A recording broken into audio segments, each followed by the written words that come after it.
All right, you bunch of yahoos, strap yourselves in for another episode of Dan and Don's Toxic Masculinity. In other words, shut up, sit up, and pay attention. And welcome back to another episode of Toxic Masculinity. Here I am with my cohort there, Don, the Predator Frye, and yours truly, Dan to be Severn. We're here to entertain, offend, defend almost anybody and everybody. But rest assured, we will try to infuse you with a great deal of masculine toxicity here. And if you get your, get yourself butt hurt, well, put your man panties back on, and because that's what you're in for the ride for. Today we have on a legend in the mixed martial arts arena, actually submission grappling arena, professional wrestling arena, and now making his mark in the movies. And we got Shannon the Cannon Ritch. I honestly think that we need some new we need leadership. We need leadership in our military. We need leadership in our country. Yeah, leadership all over the place. We had it for 4 years. It got robbed from us. Well, let's hopefully we can change that. Especially here in Arizona, we're getting a new governor. We got a new governor race right now. I'm a real big fan of Carrie Lake. I think she's going to do an amazing job. I think she's going to come strong, and I think Carrie Lake is going to be a great governor. And I just like her platform. I like what she's saying. Absolutely. Stand up for the Second Amendment. I'm a real big, firm believer in the Second Amendment. I believe every man, woman, and child should be able to bear arms and have a weapon. Everybody says, well, why do you need an AR-15? Why do you need an assault rifle? Why do you need that? Well, look, the military has it, so we need to have it. Well, why is that? The reason it is because it was put into place from our forefathers who fought against the British. Protect us from the government, bad government. Because if the government is getting so strong that they can just take over your people, well, then they just kick our butts. But if we have the same kind of weapons they have, guess what? We could stand up for our rights. What makes America? What makes America no different than Canada or Germany or Russia for that? Look, there's the Second Amendment. Australia, for example, everybody gave up their Second Amendment, their gun rights. They gave their weapons away. And guess what? Their countries are overrun. They're being picked on. The government has total control. The government will never have total control over the Americans because we have the Second Amendment. And that's the only thing that's keeping us in a level playing field. But when the media keeps trying to use crime, all these criminals that have these weapons and they're robbing people at gunpoint. They're trying to use crime as a way for gun control. The fucking criminals are going to have it anyways. That's why they're called criminals. They're going to have the goddamn guns and they're going to use them. And we're going to be naked and shitting in the street, because we don't have a damn gun. I think that should be a poet here sometimes, the way that he uses such descriptive words here right now. That's lovely. But no, I guess visionary jail. It's the truth, though. It's beautiful. No, I mean, I just saw everybody talk about January 6th, and there was this insurrection, and there was this. What happened? I just want to know what happened with BLM and Antifa during the last 2 years, and the riot burnings that they were doing, and not one person got arrested, not one person is in jail like these people here for January 6th. Okay, currently across the United States, smash and grab. When people can just do it, as long as it doesn't tally over $1,000 or whatever like that, then you're good to go. Yeah, I don't understand it, and that's again where our leadership needs to come up. I mean, I really like this guy, Sheriff Mark Lamb. I don't know if you guys know who he is. Look him up. But now you, I believe, Shadow. So hey, Pinal County Sheriff Mark Lamb. This guy is not really hardcore Democrat, Republican. He's a constitutionalist. He believes in the Constitution, and he believes in the Second Amendment, and he also understands America, and he believes in America, and he understands and promotes. Look, guys, you can't act crazy. You act crazy in my town or my district where he's at. You're gonna go to jail. And so you're not gonna have that kind of nonsense in Pinal County. It's not gonna happen in his county. It's just like the old guy that they had in Maricopa for. Oh yeah, Sheriff Joe. Yeah, Joe great.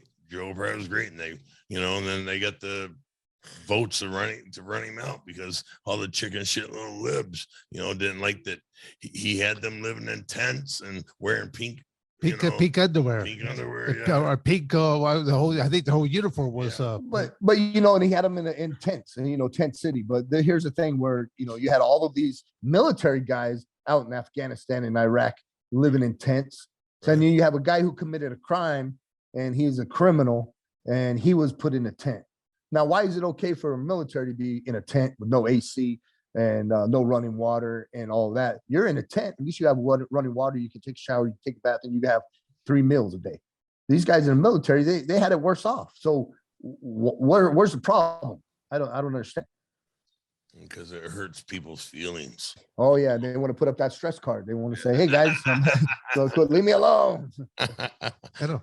You think they'll eventually have a stress card, even in MMA corrections systems? I have no idea, man. They have yellow cards in MMA. They did in Pride, anyways. Yeah. Well, that was when you did illegal moves, like when Gilbert Avell kicked you in the balls. I ripped my eyeballs. Didn't he get a yellow card? Yeah, didn't he get a yellow card? Out of souvenirs, yeah. He got several yellow cards, yeah. Yeah, But what kind of crap was that? Hey, I didn't mind it because it welcomed me back to I left the fight game and went to pro wrestling, and I came back and he welcomed me back, and that's the way it should have been. He said, "Welcome back, welcome back, boy." And things changed. Welcome back to the real stuff. Yeah. Well, let's talk a little bit about your jiu-jitsu background, because it was just recently that you actually shut down your school that you had run it for how many years, Shannon, that you had? Yeah, Canon BJJ. I had that canonbjj.net. Had it for 8 years. I had my own gym. A lot of good times, but now I'm busy acting, doing the movie stuff. So I just took up more and more of your time. It's kind of hard to serve two masters like that. It's definitely hard to juggle and keep all the balls in the air. So, I mean, it's easier just to let it go. I'm a 4th degree black belt under Carlos Machado. I've won worlds twice at the black belt level. Brazilian jiu-jitsu in combination with wrestling and Muay Thai. I believe, I overcame a lot of things, let's just put it that way. Dan and Don, you guys know I'm not the best fighter in the world, never claimed to be. But we lost you, Shannon. You're back. I've never been the best fighter in the world, but you know what? I've never backed down from anybody. I'll fight anybody, anyone, anywhere, anytime.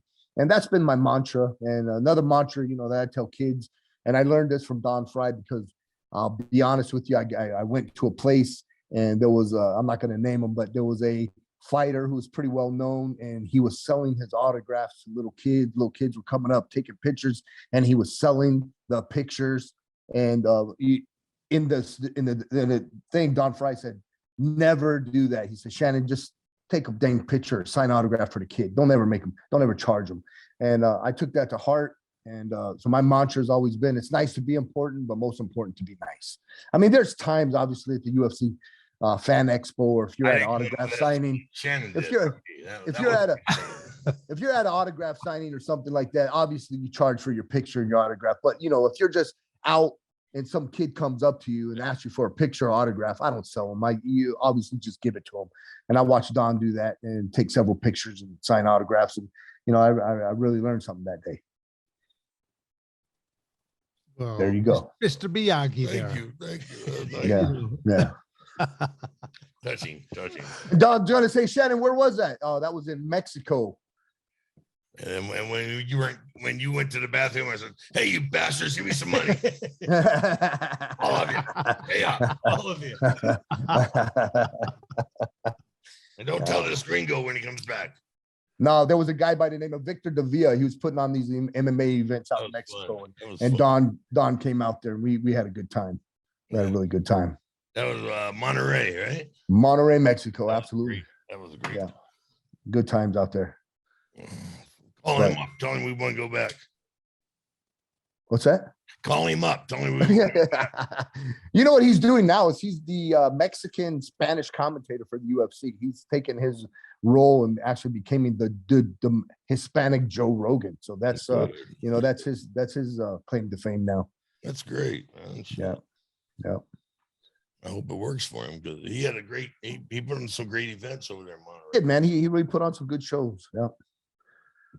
So I'm trying to think, I've been on the events with Dan, I've been in events with Don, but I don't think we've ever been on the same fight card. Like I fought a few times with Dan and I fought with Don, but never have we all three fought on the same card. That's interesting.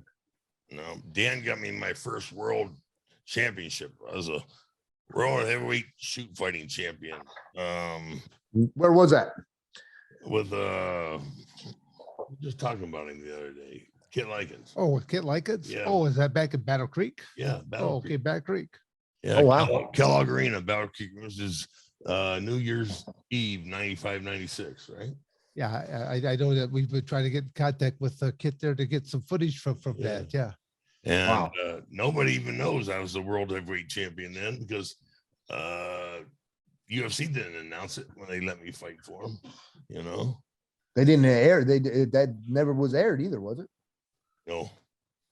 Did they even pay you? Did you get paid on that one? No. That's a Dan Severn special. Yeah. Wait a sec. That wasn't my promotion.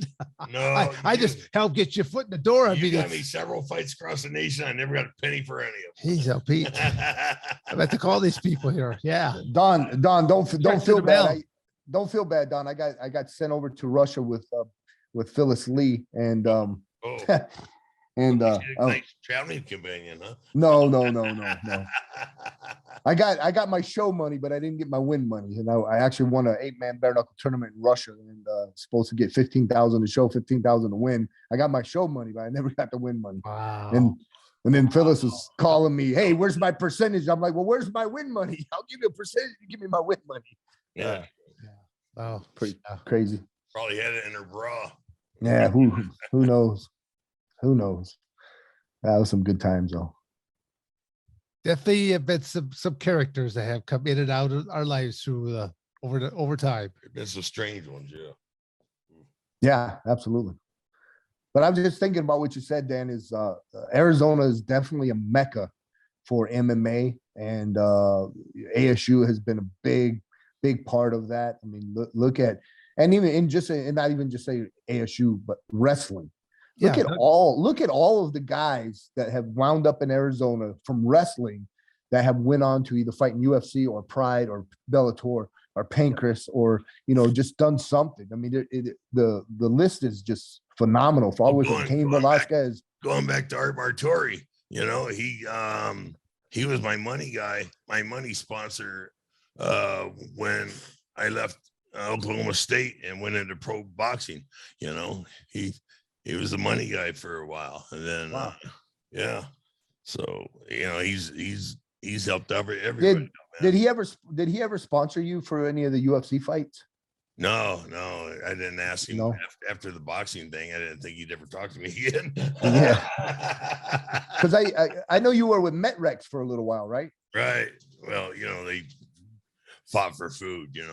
Yeah. Wear their T-shirt and they'd give us those chunk bars that tasted like chalk. Back then. Oh my God. 30 years ago when they first coming out with that shit. Oh my gosh. Didn't taste anything like they do now. Oh, like what you're saying before there, Shannon, again, the state of Arizona's got a lot of things to be proud of, but it does all stem from that Sunkiss program that Martori put together. And like I said, he's kind of like a silent hero because he never was looking for any kind of accolades. He just wanted to help. He wanted to help Arizona State wrestling, and that was a great way of doing it. But I still look at that.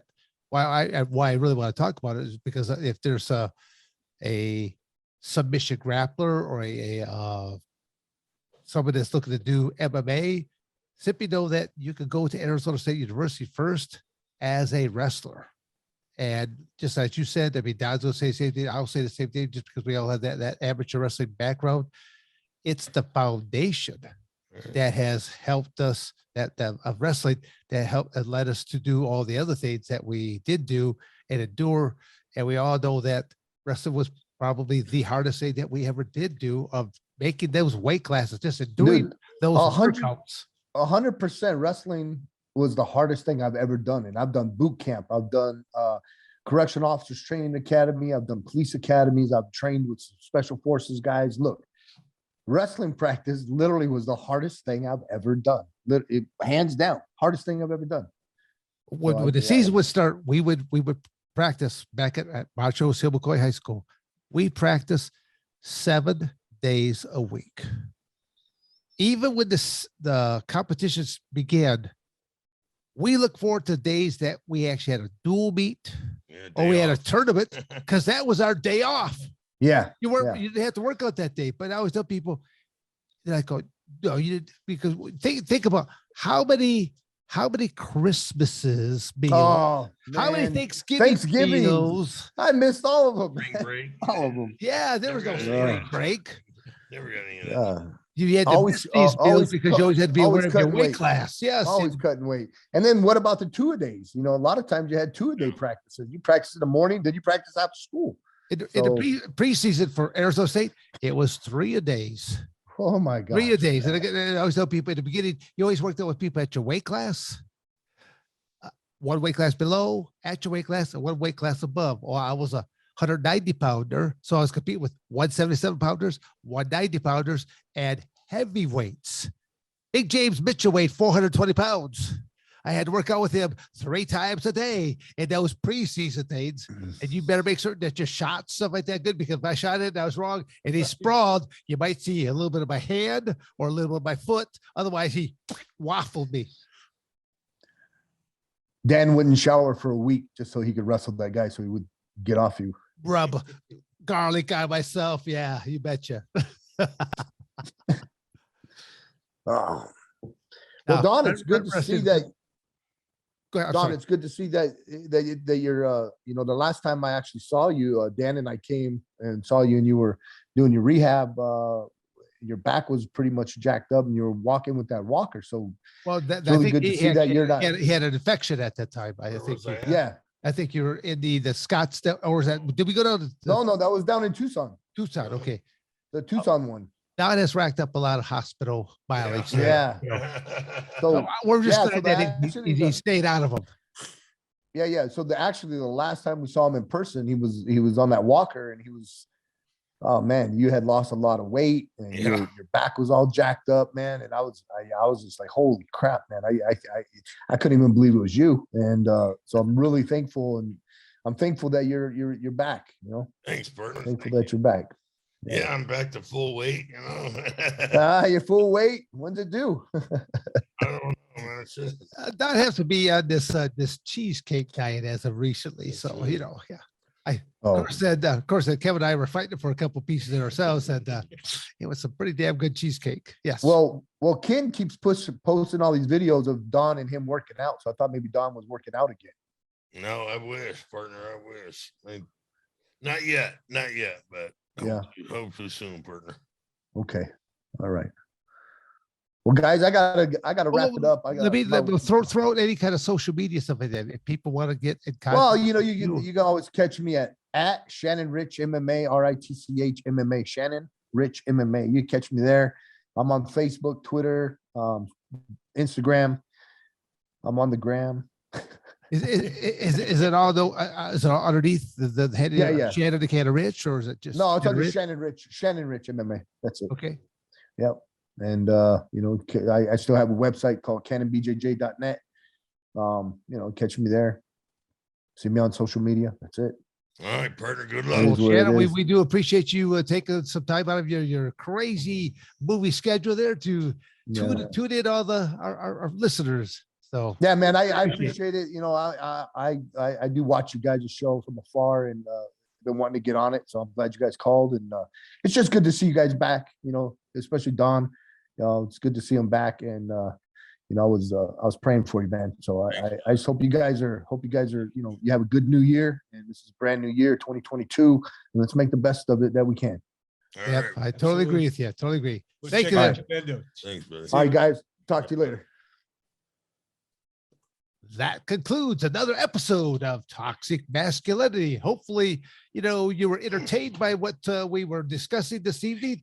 And if you did get a little bit butthurt about it, well, tough. You know, it's, you know, put your man panties back on, because if you want something a little bit Kool-Aid and watered down, go watch another program. It's your prerogative to watch us or not. In other words, Don, tell him to go and Pound sand. there you go. Sign it off. Thank you for watching another episode of Dan and Don's Toxic Masculinity. You better like, subscribe, and share, or I'm going to come to your house.